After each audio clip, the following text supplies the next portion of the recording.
famous personalities, Jewish personalities of yesteryear. Now, I want to speak a bit today because it happens to be the Hilula this week of a famous man, very, very well famous man, you could say, in the history of Medinat Israel, without doubt. His name was, you could give him the title Mar, Yosef Meyuchas. Yosef Meyuchas, from a very, very famous family. So usually, most of the rabbis people were speaking about are Rabbonim. I don't know if he actually had a smicha or not. I don't think he did, but in of itself, he was an integral part of the project we are trying to speak about. Experience, what was the history like with regards to the Sephardic Jewish community, the rabbinic history in of itself, where especially many of the great rabbis lived, what the families they came from. He came from a rabbinic family, that is one thing for sure, and definitely was a very important figure, just pre-state the land of Israel itself, respectively. He was actually born towards the mid-late parts of the 1800s, I believe on the 25th of January in 1868, and he passed away on the 4th of September in 1942. He was very interesting enough. So there's, I believe he was possibly about 74 years of age at the time he passed away, and it's chronicled over, I believe, that the date of the Hilula happens to be, I think, this week on Chaf Aleph Elul, the 21st of Elul. Very interesting. So let's explore a bit within regards to his life. He was, let's just say, he was an educator. He was a sopher. He was a writer. He was an educator also, you could say. He was one of the leaders, let's say, of the Jewish Yishuv period. He was a public figure also, and one of the founders of the language committee, and a member of the Jewish community, and various different funds in of itself. And he was one of the founders of the famous Shari Tzedek neighborhood in Jerusalem, which is actually situated near alongside Jaffa Street, something that we've spoken about before. And he was also one of the founders of the National Library and part of the university. He was a chaver of the Chabad al-Leumi, respectively, and he was writing various different, let's just say, translations and writings, I think Hebrew and Arabic, respectively. So he took on various different roles, and very, very important figure at that stage in time, which we really, really must speak about. And I think we mentioned him on several occasions before. Now, it's actually interesting. There was in his family, there was important people in himself. I think his Chatan, son-in-law, was Yechiel Michal Pines, Harav Yechiel Michal Pines, if I'm not mistaken. We'll just say something about him, or maybe he was he himself was a son-in-law of him. Sorry, so I think he was a son-in-law of Rav Yechiel Michal Pines, and he himself passed away in 1913. He was born in 1843. He was also a Sofer Tzioni. He was a Zionist. He was part of Eretz Yisrael in of itself. I believe his father-in-law was. He himself, I think he was from Ashkenazic descent, and I do think he did spend a lot of time in Israel also, if I'm not mistaken. He had connections also, Rav Pines did, to the famous Moses Montefiore and various other people also. I think he was actually Russian born, interesting enough. So it wasn't that common where a Sephardi person would get married to Ashkenaz, especially in those days, but seemingly that was the case. In fact, I think his father-in-law, Rav Pines, would have a street named after him quite near Davidia Square in Jerusalem, a place we visited before. I think it's alongside Jaffa Road in of itself, and he was just a famous rabbi of his time, so I think it's important we speak about him. Now, what's interesting also, I think his brother-in-law was a famous man named David Yellin. And David Yellin is someone else we can speak about for a minute. Another important, let's just say, Zionistic figure of yesteryear. He was a researcher of Hebrew language and literature. He was a politician. He was one of the leaders of the Yeshuv. He was the founder of Hebrew College for Teachers, Hebrew language, Zichron Moshe neighborhood of Jerusalem. So he did a lot of importance as also. David Yellin passed away in the year 1941, and very much was a key figure, let's just say, in the history of Zionism, and very much so, and obviously had lots of relatives that were, let's just say, in of itself were close, also very close and important Zionistic figures also, respectively. Okay, so that's interesting. He would also have, I think, be connected to another man.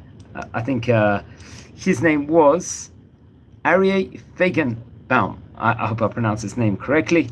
He was, I think that was his son-in-law, actually. He passed away in the year 1981. I think he was a doctor, I think for eyes, if I'm not mistaken.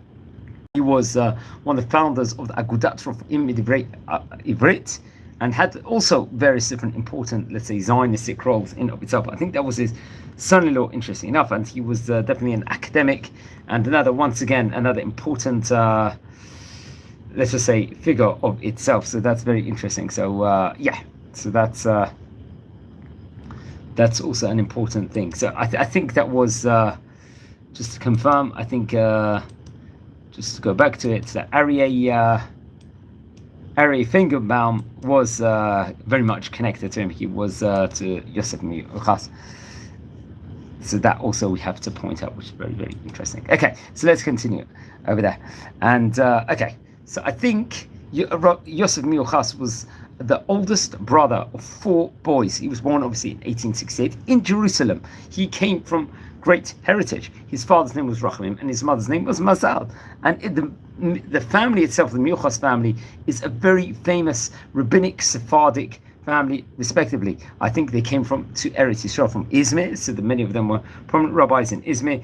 He would learn in Yeshivat Ohel Yosef. I think that's where he would be learning in, and then he would study in a school connected to the Alliance system, the Alliance Yisrael Universal school system over there at that point in time, where many other people, let's just say, in of itself, was learning in all throughout various different places. Now, I think we've spoken about the Yeshiva to Ohel Yosef, which he was studying in at a previous occasion before, which I recommend everyone to just look in within regards to that. And I think he would actually take on more importance as itself. I think he liked languages, like just as a general thing. He was a translator, he was an investigator within regards to different happenings, histories in of itself. He would learn among various other important, let's just say, within regards to, from a Jewish sphere, from a Hebrew sphere in of itself. More can be actually related within regards to him. We can state before that he would study, I think, not just Judaism, other languages. He was a researcher of Arabic folklore. I think sometimes he would look at the Arab world and all different dimensions within regards to it. I think he would run a boys' school in Jerusalem, and for about 30 years he would go on to serve as a teacher of Hebrew, Arabic and French at the English Society School in Jerusalem. He was also one of the founders of the, let's say, Ezra Associated Teacher Education Seminary in itself, and he would actually teach Arabic over there also. So he took on various different importances. I'll just say what it says over here. מיוחס ניהל בית ספר לבנים בירושלים. במשך 30 שנה שימש מורה לעברית, ערבית וצרפתית בבית ספר של החברה האנגלית היהודית בירושלים. So apparently there was an English Hebrew school over there. He was founder of Beit Midrash Lemorim for parents of Ezra, and would also teach Arabic over there also. Now he writes various different, let's say, mamarim, articles for various newspapers, I think in Ivrit, and he would write various different, let's just say, books also. He was one of the founders of the Midrash Abarbanel and of Ganzei Yosef, and he would be one of the people that would help setting up, if I'm not mistaken, the famous National Library of Israel and the University of Jerusalem, I believe. Also we actually visited on this channel those various places also at one stage in time, and I think he was one of the people that was responsible for building the Shechonat Shaarei Tzedek in Jerusalem, and I think he was like sitting on the head of the VAD, the committee for the city, for the Jewish community of Jerusalem also at that stage in time. Remember, that stage in time it wasn't all Jewish, there was a lot of Arabs also living there, and it wasn't under Israeli control at that point in time, and he was taking on various importances. It was time period of the British mandate also that we have to point out. So he had to communicate with the various different communities. I think he found there was a Jewish city committee for the Sephardic community, and I think that was very much associated to figures from Bulgaria and Turkey in of itself, respectively. Now it's actually interesting, there was a B'nai Brit also that was, let's say, very prominent at that point in time, and had Zionistic youth organizations, and he was a part of it. He was a Chaver B'lishkot B'nai Brit of Jerusalem, and in the cities also, and very much more can be said within regards to that. Now, it's reported he passed away, I believe, in the year 1942. We're talking about here from the time of recording, about 83 years ago. He was 76 years of age. And I think more can be actually said within regards to that. I think a mass memorial service was held in Jerusalem in memory of him at that point in time, and in various different national institutions. Now, he wrote various different books also, including the Sichot Yishmael, which I think was printed in Jerusalem, if I'm not mistaken. I think it's also, you could see it possibly inside the National Library of Israel. The Bat Chayil, if I'm not mistaken, or Torah Te'em. This is another book of his. Then there was Rabbi Eliezer ben Horkanos. That was another book. I'm not sure the year it was actually printed. In Eretz Yisrael Yom V'Lifnim. This was printed, I believe, in Jerusalem. Bokbion, Migdulei Ha'amim.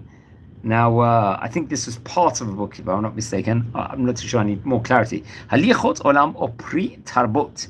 This is Sefer Mikrei Ivri, Kol Tori, V'Klalei Lebet Sefer Lebayit. This was another important, let's just say, production also of his. Remember, as we stated on the onset, many of these books would go into the many articles he would also write, which we also have to point out, in various different, let's say, Zionistic connected newspapers at that point in time, possibly various other places also. So that's what we should point out also.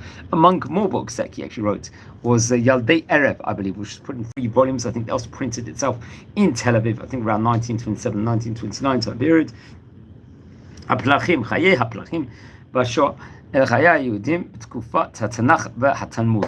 This was another one of his. מעשיות עם לבני קדם. And ביטאון החינוך המשלים. שירות נועה בישראל. This was printed, I think, after he passed away in the year 1971. And הצופיות, שיטת חינוך לנוער. I think there's more education book. There was more books on translation, let's just say, where he wrote on. Now, you could say he was in the league of various other famous historians who we should speak about, especially people like Avram ben Yaakov, who was in Jerusalem, I think a famous historian. He was also an educator. He happened to have been, he lived their lives overlapped shortly. I think he himself was born in the year 1914 and passed away in 2005. He was a famous educator and historian also. I think also an Iraqi Jew, if I'm not mistaken. I hope we will speak about him another point in time. There was a famous Eliyahu Elisha at that point in time, who was also a Zionist, let's say, importances he had on. He was part of the Jerusalem Sephardi community over there. I think he was actually a deputy mayor at one point in time in a Chaver Knesset in Jerusalem. Now, Eliyahu Elisha would actually live between 1899 to 1981, so their lives also overlap. Let's just say together. There was another famous person in the same league. You could say Uriel Ofek. He was someone also important. Avram Al-Maliach, another historian, journalist he happened to be. He was an investigator. He was a translator of his time. Another person we've spoken about, I think we recorded a video about. He lived between 1885 to 1967, so I think they also had a connection, if I'm not mistaken. There was Yoval Ivri, for example, also. And a more, let's say, important in that specific sphere of its own personality. So that is very, very interesting that we also have to point out. Let's explore a bit more within regards to the famous person also, which I think is important. Remember, his family was from a line of sages that came to Jerusalem from Izmir. They were very, very famous, and they were part living in the village of Shiloh. I think they were working in agriculture, in building the land. And I think actually he would also study in Dresh Tzion school, also a place that we've spoken about on various occasions before. I think some various different Rabbonim would actually be come from Dresh Tzion, if I'm not mistaken. That was as well as Orel Yosef and the Alliance school system in of itself. Now it's reported over, I think it was in 1884, way back when he was much younger. He would teach one of the schools that we teach in was the Alliance school, Kol Yisrael Chaverim school, I think in Jerusalem. And I think he would also teach at orphanage, which was founded by the Jews from Frankfurt at one window of time. And I think the amount of people that actually set up the B'nai Brit Jerusalem office happened to be one of 10 people, obviously one of the founders of the place in of itself. Now, as we said before, his father-in-law was Rabbi Yechiel Michael Pines. Very interesting enough. He would get married, I believe his wife's name, if I'm not mistaken, was Margaret. She happened to be the daughter of Rabbi Yechiel Pines, respectively. And that's another key important thing. So you can see he's got married. He was himself, I think, one of the founders of the Hebrew Language Committee, and would make it a practice to speak just Hebrew inside the house. So it's actually interesting. He was a founder also, just to add on within regards to Yosef, you can see he was one of the founders of Agudat Chibat Haaretz, and would really work within regards to cultivating the land in of itself, and obviously was a Hebrew educator, and was involved within regards to different schools, in of itself, promoting, let's just say, Zionism, Hebrew in of itself.